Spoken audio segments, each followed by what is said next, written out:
ഒരിക്കലേ ഒരു കുട്ടികളെല്ലാവരും കൂടി ഗുരുവായൂർ വെച്ചിട്ട് ഗുരുവായൂരപ്പൻ്റെ നടക്ക് വെച്ച് വിശന്ന് ഇങ്ങനെ കരയായിരുന്നേ. അങ്ങനെ കരഞ്ഞു ഇങ്ങനെ നിൽക്കുമ്പോഴാണ് ഒരാൾ ഇതിലേ ഇങ്ങനെ പോണ കണ്ടു. ഗുരുവായൂർ അമ്പലത്തിൻ്റെ അതിലേ അടുത്ത് കൂടെ ഇങ്ങനെ പോണു. ഒരു 10-11 കുട്ടികളുണ്ട്. അപ്പോൾ വിശക്കണു, അവർക്ക് ഭയങ്കര വിശപ്പ്. അവരിങ്ങനെ കിടന്ന് നടക്കുമ്പോൾ നല്ല വിശപ്പ് വരുന്നു. വിശപ്പ് വന്നപ്പോഴാണ് ഗുരുവായൂരപ്പൻ്റെ ഭണ്ണാരം അവിടെ നിൽക്കണം. ഇവർക്ക് പൈസയൊന്നുമില്ല അവരുടെ കയ്യിൽ. അപ്പോൾ ഇവരെന്ത് ചെയ്തു, ഗുരുവായൂരപ്പൻ്റെ ഭണ്ണാരം നമുക്ക് തുറക്കാമെന്ന്. കുട്ടികൾക്കിപ്പോൾ അതിൻ്റെ അതൊന്നും അറിയില്ലല്ലോ. അപ്പോൾ അവർക്ക് വിശന്നു. അപ്പോൾ ഗുരുവായൂരപ്പൻ്റെ ഭണ്ണാരത്തിൽ ഉണ്ടാവും പൈസ എന്ന് വിചാരിച്ചു. വേഗം ഭണ്ണാരം അവരെങ്ങനെയൊക്കെയോ എന്തോ ഇതായിട്ട്, അന്നൊന്നും ഇതുപോലുള്ള ഇതില്ലല്ലോ.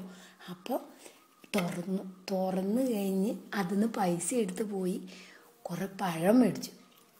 പഴമൊക്കെ മേടിച്ച് ഇവർ പങ്കിട്ട് കഴിക്കുമ്പോൾ ഓർത്തു, അയ്യോ ഗുരുവായൂരപ്പൻ്റെ പൈസയല്ലേ എടുത്തേ, അപ്പം എന്നാൽ ഗുരുവായൂരപ്പനും കൊടുക്കണ്ടേ എന്ന് വിചാരിച്ചു. അങ്ങനെ എന്ത് ചെയ്തു, കുട്ടികൾ ഇവരൊരു 10-11 പേരുണ്ടല്ലോ, അതിൽ ഇവർ കുറച്ച് പേര് കൊണ്ടുപോയി ഗുരുവായൂരപ്പന് നടക്കി ഈ മേടിച്ച പഴത്തുനിന്ന് കുറച്ച് പങ്കുവെച്ച പോലെ ഒരു വീതം ഗുരുവായൂരപ്പനും കൊടുത്തു. ഇവരിങ്ങനെ കഴിച്ചുകൊണ്ടിരിക്കുന്ന സമയത്ത് ഇവർ വന്ന് വേഗം ഈ വലിയ അതിൻ്റെ ഇവരുണ്ടാവില്ലേ അതിൻ്റെ ചുമതലയുള്ള ആൾക്കാരൊക്കെ വന്നു കഴിഞ്ഞിട്ട് പറഞ്ഞു, ഈ ഭണ്ണാരാരാ തുറന്നേ എന്ന് ചോദിച്ചു. ഭണ്ണാരമൊക്കെ തുറന്നു കൊടുക്കണം. കുട്ടികൾക്ക് ഇതൊന്നും അങ്ങനെ വലിയൊരു കള്ളത്തരമൊന്നും ഇല്ല, അവർക്ക് വിശന്നു അവർ കഴിക്കാൻ വേണ്ടി.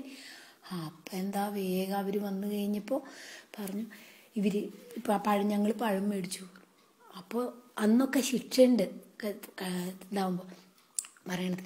അപ്പോൾ പറഞ്ഞു 12 പ്രാവശ്യം ഓടി പ്രദക്ഷിണം വയ്ക്കാൻ പറഞ്ഞു.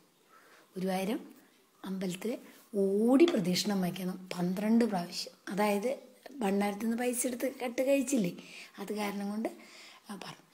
എന്താ അങ്ങനെ ഇവരെന്ത് ചെയ്തു, ഇവർ ഓടുകയാണ്. ഓടി കഴിയുമ്പോൾ ഇങ്ങനെ പ്രദക്ഷിണം വയ്ക്കുമ്പോൾ, നടക്കുന്ന പ്രദക്ഷിണം വയ്ക്കുമ്പോൾ ഇവർ 12 പേര് ഓടുമ്പോൾ 12 പേര് ഓടും. നടക്കെത്തി കഴിഞ്ഞാലോ 11 പേരേ ഉള്ളൂ. അപ്പോൾ അതാണ്. അപ്പം എന്താണെങ്കിൽ 11 ഓടിക്കൊണ്ടേയിരിക്കുമ്പോൾ ഇവർ നോക്കുമ്പോൾ 11 ഇവർ പ്രദക്ഷിണം എണ്ണുകയാണ് എല്ലാവരും. അപ്പോൾ എണ്ണുമ്പോൾ നടക്കുന്ന അങ്ങോട്ട് വിട്ട 12 പേര്, നടക്കെത്തുമ്പോൾ 11 പേര് ഉള്ളൂ. അപ്പോൾ ഇവർക്കൊരു സംശയം, ഇതെന്താ. അപ്പോൾ നിങ്ങൾ എത്ര പേരുണ്ട്? 11 പേരുണ്ട്. അപ്പോൾ നിങ്ങളെന്താ ഓടുമ്പോൾ ഒരാൾ കൂടുതലുണ്ടല്ലോ, ആരാ? അപ്പോൾ ഇല്ല, സത്യം പറയൂ എന്ന് പറഞ്ഞ് അവർ ഇതാവാൻ നോക്കുമ്പോൾ എന്താ ഓടുന്നൊരാ ശരി കേൾക്കുകയാണ്. എന്ത്? ഞാനും കഴിച്ചു പഴം. ഞാനും കഴിച്ചു പഴം. അതായത് ഇവർക്ക് ശിക്ഷ കൊടുത്തപ്പോൾ ഗുരുവായൂരപ്പനും വിഷമമായി. അത് എന്താ ഞാനും കഴിച്ചില്ലേ പഴം, ഇവർ കട്ടെടുത്ത് കഴിച്ചതാണെങ്കിലും ഞാനും കഴിച്ചില്ലേ പഴം. അപ്പോൾ എന്താ പറഞ്ഞു, അവരെ തല്ലണ്ട, ഞാനും കഴിച്ചു പഴം, അതുകൊണ്ട് ഞാനും ആ ശിക്ഷയ്ക്ക് എനിക്കും ബാധകമാണല്ലോ ആ ശിക്ഷ, അതുകൊണ്ടാണ് എന്ന് പറഞ്ഞു. അപ്പോൾ എല്ലാവരും ഗുരുവായൂരപ്പനെ തൊഴുത് അങ്ങനെ എന്താ പറയുക സാഷ്ടാംഗം നമസ്കരിച്ച് അവർ സങ്കടങ്ങൾ, അയ്യോ ഞങ്ങൾ അറിയാണ്ടൊക്കെ പറഞ്ഞു. കുട്ടികൾ തെറ്റാണ് ചെയ്തേച്ചാൽ കൂടി അവരുടെ അടുത്തേക്ക് ഗുരുവായൂരപ്പനും അതിൻ്റെ ഒരു പങ്ക് കൊടുത്തില്ല. അവർ വിശന്ന് ചെയ്തതാണ്, അതുകൊണ്ട് എനിക്ക് വിഷമല്ല എന്ന് പറഞ്ഞു.